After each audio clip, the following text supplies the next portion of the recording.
Nangako ang mga nag-organisa ng gaganaping trillion peso march kontra katiwalian sa linggo na magiging mapayapa ang kanilang pagkilos.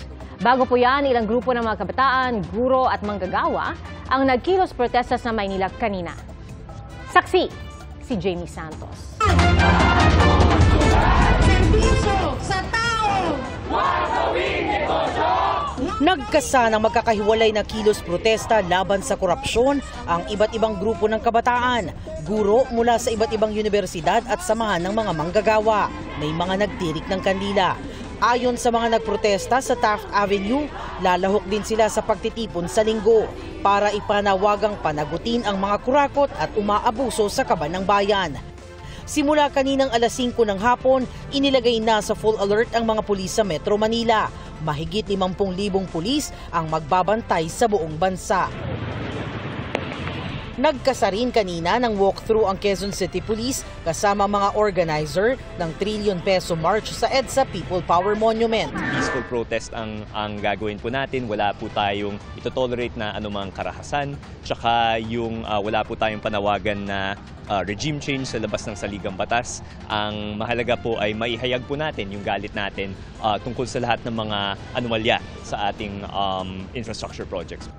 Inaasahang sisimulan ng protesta alas 9 ng umaga sa People Power Monument at pupwesto ang mga dadalo sa White Plains Avenue patungo sa kanto nito at ng EDSA. Walang balak na sakupin ang mismong EDSA. As early as 3 o'clock, itong lane ng White Plains Avenue na patungong EDSA, isasara na. Gagawing zipper lane. Magiging zipper lane na yung kabilang lane, yung nasa sa side ng Corinthian. Alas 12 ng tanghali, magtitipon sa EDSA Shrine at DLSU Green Hills ang iba pang lalahok sa kilos protesta. At alauna naman silang magmamarcha patungo sa People Power Monument. May kasabay na billion peso march naman sa Luneta ang iba't ibang militanteng grupo, kabilang ang ilang balak magtungo sa Mendiola sa hapon.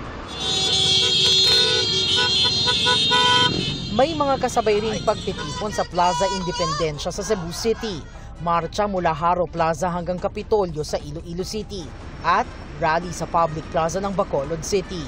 May hiwalay ring pagtitipon sa San Pedro Square sa Davao City na prayer rally para ipagdasal ang bansa at si dating Pangulong Rodrigo Duterte. Para sa GMA Integrated News, ako si Jamie Santos, ang inyong saksi. Mga kapuso, maging una sa saksi. Mag-subscribe sa GMA Integrated News sa YouTube para sa iba't ibang balita.